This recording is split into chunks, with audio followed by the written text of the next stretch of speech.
युवकांनो उठा, स्वावलंबी व्हा, श्रीमंत व्हा, अशी आव्हानात्मक ऊर्जा तरुणांच्या मनात निर्माण करणाऱ्या आणि हजारो युवकांना ते ध्येय गाठण्यासाठी शिक्षणापासून कार्यक्षेत्रापर्यंतच्या सर्व सुविधा देणाऱ्या जे.के. जाधव या अलौकिक व्यक्तिमत्वाची ही यशोगाथा.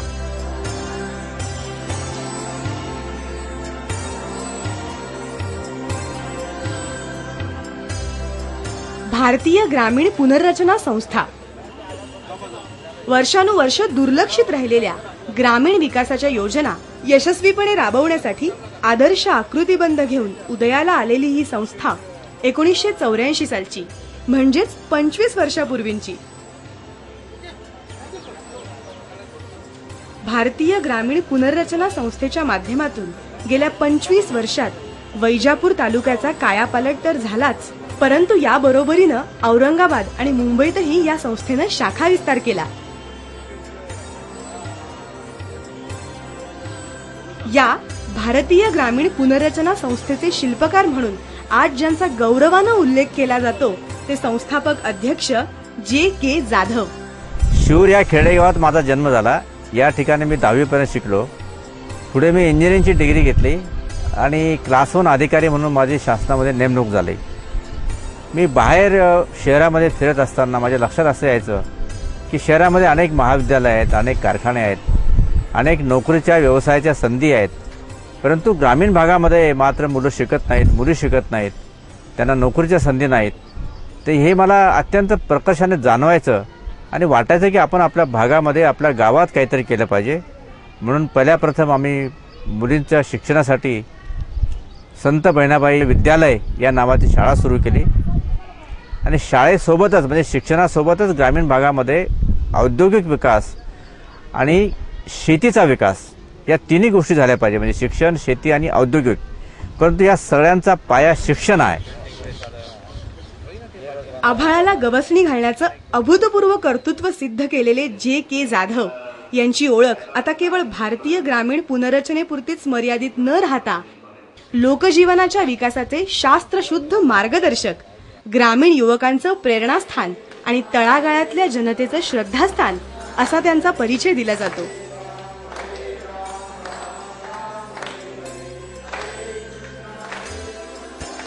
ग्रामीण विकासाचं अर्थकारण, नियोजनबद्ध कौशल्य शिक्षण आणि युवकांनी उद्योजक होऊन श्रीमंत व्हावं यासाठी जनजागरण अशा त्रिसूत्रीचा जनक म्हणून ज्यांच्याकडे अंगुली निर्देश करता येईल असे जे.के. जाधव. वैजापूर तालुक्यातलं शिऊर नावाचं 5-6 हजार वस्तीचं छोटंसं गाव. विकासाच्या कोणत्याही खाणाखुणा नसलेलं 25 वर्षांपूर्वीचं शिऊर म्हणजे साऱ्या सुखसोयींपासून वंचित राहिलेलं, प्रगत जगाशी दुरान्वयही संबंध नसलेलं अत्यंत दुर्गम खेडं शिऊर.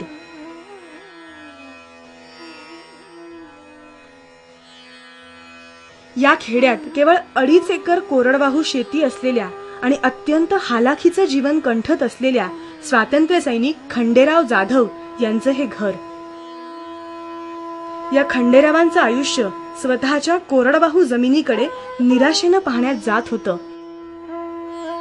या खंडेरावांच्या घरात जगन्नाथाच्या रूपानं एक अभ्यासू आणि जिज्ञासू बालकाचा उदय झाला. उत्साह, सद्गुण आणि जिद्द या त्रिगुणांनी ओतप्रोत भरलेल्या जगन्नाथानं बालपणीच ध्यास घेतला आपल्या खेड्याचं रूप पालटून टाकण्याचा, आपल्या युवकांना स्वावलंबी बनवण्याचा आणि निश्चय केला आपल्या मागास खेड्याचा चेहरा मोहरा बदलून टाकण्याचा. जे.के. सरांना माध्यमिक शिक्षण पूर्ण करतानाच अनेक अडचणींवर मात करावी लागली, तरी त्यांनी इतर ग्रामीण विद्यार्थ्यांसारखी शिक्षणाची कास सोडली नाही. अत्यंत काटकसरीनं जीवन जगत जे.के. सर चांगल्या गुणांनी उत्तीर्ण होऊन इंजिनियर झाले. जिद्द आणि परिश्रम या गुणांशी कधीच तडजोड करायची नाही या अंगभूत गुणांमुळे जे.के. जाधव प्रथम काही छोट्या नोकऱ्या मिळवण्यात यशस्वी झाले, पण त्यात समाधान न मिळाल्याने राज्य लोकसेवा आयोगाची अत्यंत अवघड परीक्षा देखील ते उत्तीर्ण झाले. यानंतर राज्याच्या उद्योग विभागात त्यांनी क्लास 1 अधिकाऱ्याचं पद मिळवलं. आणि बघता बघता जे.के. जाधव राज्याचे उद्योग संचालकही झाले. मी उद्योग विभागामध्ये क्लास 1 या पदावर काम करत होतो. मी नागपूरला काम केलं, मुंबईला काम केलं, औरंगाबादला काम केलं आणि याच दरम्यान मला शासनाने 1985मध्ये परदेशात पाठवलं की मागासलेल्या भागाचा औद्योगिक विकास कसा करता येईल. तर मी UK जाऊन आलो, फ्रान्स, जर्मनी, स्वित्झर्लंड, नंतर महाराष्ट्रामध्ये मुंबई, औरंगाबाद, नागपूर या सगळ्या विभागांचा औद्योगिक विकास करण्याचा आम्ही प्रयत्न करत होतो. अनेक परदेशी कंपन्यांचे शिष्टमंडळ यायचे, मुख्यमंत्र्यांना भेटायचे, उद्योगमंत्र्यांना भेटायचे, आमच्याकडे यायचे आणि आम्ही मग महाराष्ट्रामध्ये कुठल्या भागामध्ये उद्योग नेता येईल तसं प्रयत्न करून त्यांना मागासलेल्या भागामध्ये नेण्याचा प्रयत्न करायचो. तर याच प्रयत्नाचा एक भाग म्हणून स्कोडा औरंगाबादला आले, फिॲट रांजणगाव पुण्याला आले, बजाज ऑटो औरंगाबादला आले. हे सगळं सरकारमध्ये काम करत असताना मला नेहमी असं वाटायचं की बाहेर हे काम करतो ही आपली सरकारी शासनाची नोकरीची जबाबदारी म्हणून आपण करतो आहे, परंतु आपली जी मातृभूमी आहे, आपलं जी जन्मभूमी आहे त्या परिसरामध्ये आपण आपल्या भागातल्या लोकांसाठी काही केलं पाहिजे. आणि ही जाणीव मला इतकी प्रकर्षाने होऊ लागायची कधी कधी की मला अस्वस्थ वाटायचं. आणि म्हणून मग मी असं ठरवलं की हे काम, शिक्षणाचं काम, औद्योगिक विकासाचं काम, शेती विकासाचं काम, हे काम करण्यासाठी काहीतरी माध्यम पाहिजे. म्हणून मी संस्था स्थापन करायचं ठरवलं. भारतीय ग्रामीण पुनर्वसन संस्था मी 1984मध्ये सुरू केली आणि शैक्षणिक, औद्योगिक या 2 गोष्टीवर मी जास्त जोर दिला. ग्रामीण युवकांमध्ये उद्योगाची प्रेरणा निर्माण करून त्यांना स्वावलंबी आणि श्रीमंत करण्याचं स्वप्न उराशी बाळगलेल्या जे.के. जाधवांना राज्याच्या अतिरिक्त उद्योग संचालकपदी विराजमान झाल्यामुळे मोठी संधी प्राप्त झाल्याचा आनंद झाला. आपल्या या पदाचा उपयोग महाराष्ट्रातील जास्तीत जास्त ग्रामीण भागात औद्योगिक संस्थांची उभारणी करून आणि ग्रामीण युवकांना उद्योगाची संधी देऊन श्रीमंत बनवावं यासाठी झाला पाहिजे असं त्यांनी ठरवलं. त्यासाठी युवकांना प्रथम शिक्षित केलं पाहिजे, विविध कौशल्यांनी परिपूर्ण केलं पाहिजे आणि त्यानंतर त्यांना स्वावलंबी बनवून श्रीमंत होण्याचा मार्ग दाखवला पाहिजे. हे ओळखून जे.के. जाधवांनी केवळ वैजापूर किंवा औरंगाबाद एवढीच आपली कर्तृत्व मर्यादा न ठेवता अगदी मुंबईतही अनेक शिक्षण संस्थांचा विस्तार केला.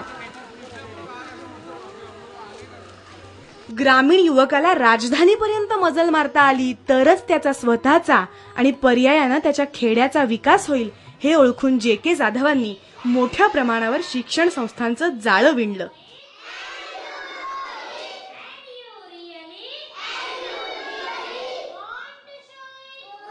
ग्रामीण विकासाचं अर्थकारण गरजेप्रमाणे तंत्र शिक्षण आणि युवकांना स्वावलंबी होण्याचा संदेश देत सातत्यानं जनजागरण अशा त्रिसूत्रीवर यशाची पताका फडकवणाऱ्या जे.के. जाधव या विकास यात्रेच्या पांथस्ताची कहाणी थक्क करणारी आहे, प्रेरणा देणारी आहे, नवी उमेद निर्माण करणारी आहे.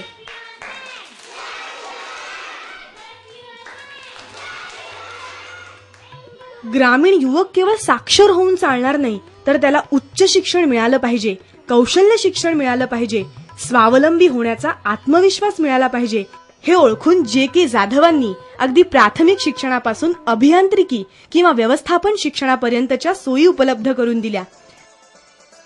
मराठवाड्यातल्या ग्रामीण परिसराचा कायापालट करणाऱ्या या सगळ्या शिक्षण संस्थांनी घडवली आहे एक स्वावलंबी युवकांची पिढी आणि ही प्रक्रिया अशीच सुरू राहणार आहे पुढच्या प्रत्येक पिढीसाठी.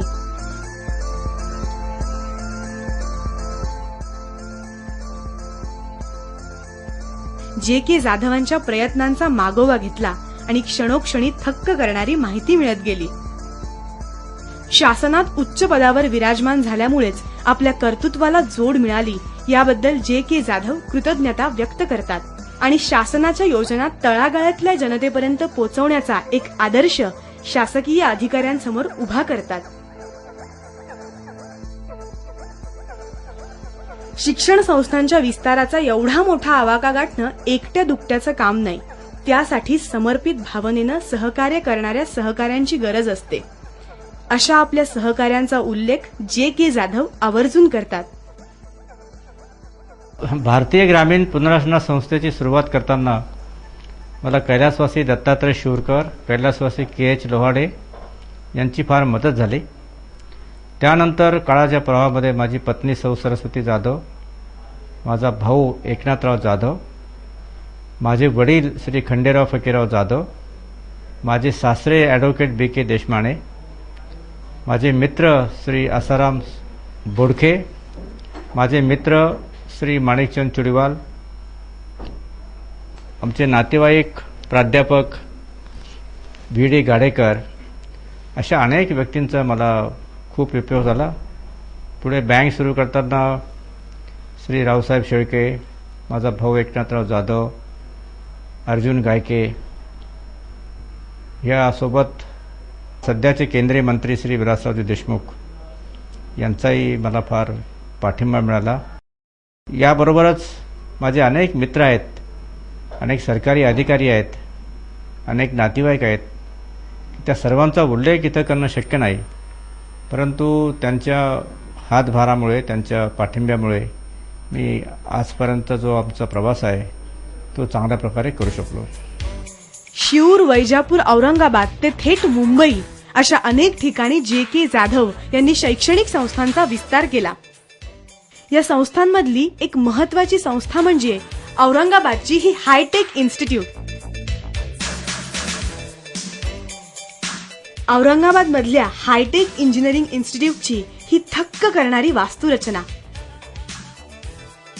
अद्ययावत प्रयोगशाळा, कुशल प्राध्यापक अशी खऱ्या अर्थानं हायटेक असलेली ही संस्था म्हणजे औरंगाबाद जिल्ह्याचं वैभवच.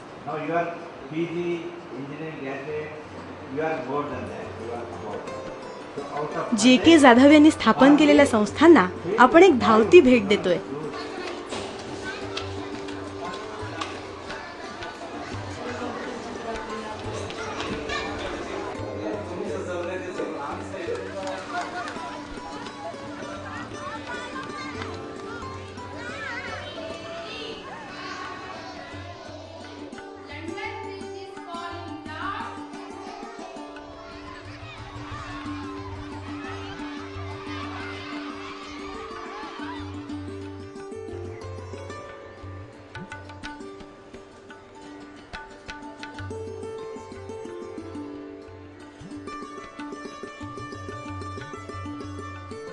आता आपण Shri Sai college of engineering परदरी औरंगाबाद या ठिकाणी आहोत.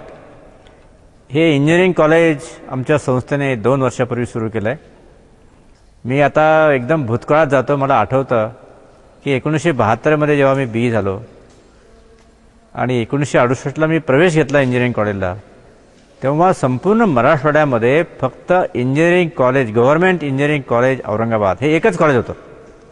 आणि आज औरंगाबाद शहरामध्ये 15 कॉलेजेस आहेत, इंजिनिअरिंग कॉलेज आहेत.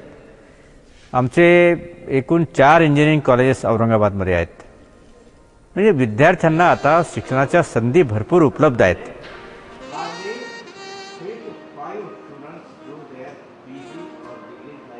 जे.के. जाधव यांच्या आधी अशा प्रगत शिक्षण संस्था या भागात नव्हत्या. या महत्वाच्या शिक्षण क्षेत्रातल्या योगदानाबद्दल इथली जनता जे.के. जाधव यांचं ऋण सदैव मान्य करते. जे.के. सरांच्या कारकिर्दीतला महत्वाचा टप्पा म्हणजे वडाळा पूर्व भागामधलं हे नॉलेज सेंटर. केजी ते पीजी म्हणजेच बालवाडी ते पदव्युत्तर शिक्षण अशा सर्व बाबी एकाच छताखाली देणारी एक महत्वाची संस्था म्हणजे हे नॉलेज सेंटर. वडाळा पूर्व भागातली अतिशय मोक्याची, प्रसन्न आणि हिरवीगार जागा म्हणजे शिक्षणासाठी अतिशय अनुकूल स्थान.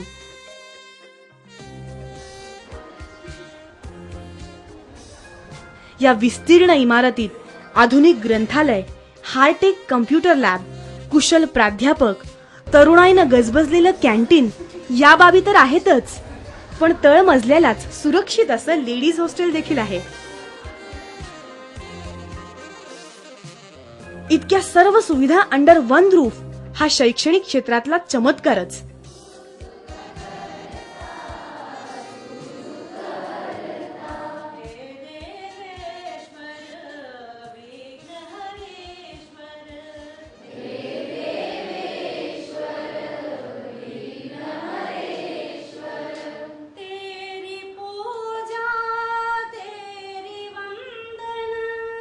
जे.के. जाधव आणि सरस्वतीताई यांचं या नॉलेज सेंटरच्या वाटचालीवर जातीनं लक्ष असतंच. इथल्या विद्यार्थ्यांच्या अडीअडचणी सोडवण्यासाठी जे.के. सरांचा कायम मदतीचा हात आहेच आणि पाठीवर कौतुकाची थापही आहे. मुंबईमध्ये मी मराठवाडा लोकविकास मंच स्थापन केला, मराठवाडा टेक्नॉलॉजी असोसिएशन स्थापन केलं. या असोसिएशनद्वारे मराठवाड्यात जे अनेक लोक मुंबईमध्ये राहतात ते सगळे माझ्या संपर्कामध्ये आहेत, मी त्यांच्या संपर्कामध्ये. आम्ही मराठवाडा भूषण, मराठवाडा गौरव अशा प्रकारचे पुरस्कार प्रत्येक वर्षी मुंबईमध्ये देतो. आणि या सामाजिक कार्यामुळे माझा खूप लोकांशी संबंध आला. मग माझ्या मित्राने मला सांगितलं की मुंबई पोर्ट ट्रस्टची एवढी इमारत उभी आहे आणि ती इमारत शैक्षणिक संस्थेला मिळू शकते. मी संधीची वाटच बघत होतो की 100 चौरस फूट मुंबईमध्ये जागा मिळत नाही आणि आपल्याला एकदम 1 लाख चौरस फुटाची इमारत आपली वाट बघते आणि मला असं वाटतं अरे इमारत आपलीच वाट बघत आहे. तर माझी इच्छा होती की मला मुंबईमध्ये काहीतरी करायचं आहे आणि ती इच्छा परमेश्वराने ओळखली समजा किंवा माझी धडपड समजा. तर असं प्रयत्न केल्यानंतर आपल्याला यश मिळतं याचा अनुभव मी स्वतः बघितला. 1 लाख चौरस फूट इमारत आपल्याला मिळाली. ती मुंबई पोर्ट ट्रस्टच्या मालकीची आहे, पण 30 वर्षाच्या भाडेपट्ट्यावरती आपली मिळाली. आणि 2004मध्ये आम्ही नर्सरीपासून तर MBA पर्यंतचे 12 अभ्यासक्रम एकाच वर्षी त्या इमारतीमध्ये सुरू केले. मग योगायोग असा आहे की सर्व अभ्यासक्रमांना आम्हाला मंजुरी मिळाली. नाहीतर MBAला परवानगी मिळणं अवघड आहे, BEdला परवानगी मिळणं अवघड आहे, DEdला परवानगी मिळणं अवघड आहे. मुंबईमध्ये प्राथमिक शाळेला परवानगी मिळणंही अवघड आहे. परंतु आम्ही मुंबईमध्ये मराठी मिडियमची प्राथमिक शाळा, इंग्लिश मिडियमची प्राथमिक शाळा, मराठी मिडियमचं हायस्कूल, इंग्लिश मिडियमचं हायस्कूल, मराठी मिडियमचं ज्युनियर कॉलेज, इंग्लिश मिडियमचं junior college, bachelor of education 100 मुली इंग्लिश मिडियमच्या, 100 मुली मराठी मिडियमच्या, हे सगळं MMS master of management studies, MBA ज्याला आपण म्हणतो, तो MMSचा कोर्सही आम्हाला मिळाला. जे.के. जाधव साहेबांनी या ठिकाणी जे.के. नॉलेज सेंटर या नावाची संस्था सुरू केली. त्यासाठी त्यांनी अपार कष्ट घेतले आणि हे केवळ कष्ट गरिबीच्या जाणीवेतून घेतले. गरिबांचं दैन्य दूर व्हावं आणि शिक्षणाचा त्यांना सर्व सोयी सवलती उपलब्ध व्हाव्यात म्हणून त्यांनी हे कष्ट घेतले. हे सर्व काम करण्यामध्ये जे.के. साहेबांनी जनतेला विश्वासात घेतलेला आहे. जनतेचा सहभाग या ठिकाणी वाढतो आहे. त्यामुळेच त्यांची मुलं इथं मोठ्या उत्साहानं येतात आणि प्रयत्न करतात. याबद्दल आम्ही सर्व हा परिसर, BPT हॉस्पिटलचा परिसर, नाडकर्णी उद्यानाचा परिसर आणि वडाळा पूर्व भाग हा परिसर त्यांचे संपूर्ण ऋणी आहोत. त्यांच्या कामगिरीबद्दल आम्हाला सदैव आत्मीयता वाटते, अभिमानाने छाती फुलून येते. एक चांगला माणूस पूर्व भागातून या ठिकाणी आला आणि इथे एक उत्तम शिक्षणाचं केंद्र उभा केलं, याबद्दल इथली सर्व जनता त्यांची ऋणी आहे. श्री जे.के. जाधव हे माझे वडील जरी असले तरी ते मला गुरु समानच आहेत. त्यांच्या सानिध्यात मी व्यवस्थापन, प्रभावी जनसंपर्क, सकारात्मक दृष्टिकोन ठेवून सतत प्रयत्नशील राहणे असे संस्कार माझ्यावर लहानपणापासूनच झालेत. युवकांनी उच्च शिक्षण घ्यावं, उद्योजक बनावं, स्वावलंबी होऊन अनेकांना रोजगार द्यावा यासाठी माझे वडील सतत प्रयत्नशील असतात आणि हा संदेश मी युवकांना देईल. जे.के. जाधव आणि माझा परिचय जवळपास 4 दशकापासूनचा. त्यांनी त्यांची बहीण मला दिली. नात्याने ते माझे शालक आहेत. त्यापेक्षाही त्यांच्यापासून बरंच काही शिकण्यासारखं आहे. त्यांची उद्योजकता, त्यांचं नेतृत्व, त्यांचं प्रशासन यातून मी खूप शिकलो. प्रामुख्याने त्यांनी शूर या गावामध्ये जे जिनिंग टाकलं होतं त्यांनी माझ्यावर खूप प्रभाव केला. त्यामुळं मी सुद्धा जिनिंग प्रेसिंग व्यवसायात घुसलो आणि माझी नोकरी सोडून दिली. आज मी त्यात यशस्वी झालो आहे. जे.के. दादा आणि मी आम्ही भाऊ असल्याकारणाने साहजिकच अनेक वर्षापासून जन्माल्यापासून सोबत आहोत. त्यांची नेहमीची धडपड करण्याची सवय आणि त्यातूनच या ज्या अनेक गोष्टी समाज विकासासाठी ज्या झालेल्या आहेत, त्यात शाळा असेल, कॉलेज असेल, जिनी फॅक्टरी असेल, औद्योगिक वसाहत असेल, सातत्याने त्यांची धडपड करण्याचा प्रयत्न असल्यामुळे हे सगळं उभं राहू शकलं. आणि सतत काम करत राहावं हा त्यांचा गुणधर्म असल्यामुळे जिल्हा, गाव, तालुका, पर्यायाने महाराष्ट्र या सर्व विकासामध्ये त्यांचं मोलाचं कार्य चालू आहे आणि त्यामुळे सातत्याने मी त्यांच्यासोबत आहे. अनेक कामं त्यांना सुचतात. आम्ही सर्वजण प्रयत्न करून ते यशस्वी करण्याचा प्रयत्न करत असतो. निश्चितपणे त्यांचा या सर्व विकासामध्ये मोलाचा सहभाग आहे. तुम्ही जास्तीत जास्त विद्यार्थी पॉलिटेक्निकला प्रवेश घ्या. पॉलिटेक्निक झाला म्हणजे तुम्ही इंजिनियर व्हा, नंतर इंजिनिअरिंग कॉलेज असा आणि चांगलं तांत्रिक ज्ञान मिळवा आणि मोठे उद्योगपती व्हा, मालक. समजलं ना?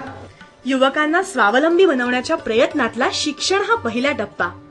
जे.के. जाधव यांनी याशिवायही समाजासाठी दिलेल्या योगदानाबद्दल, परिश्रमांबद्दल आणि त्यांच्या व्यक्तिमत्वातल्या इतर अनेक पैलूंबद्दल आपण माहिती घेणार आहोत पुढच्या भागात, याच मालिकेत, याच वेळी.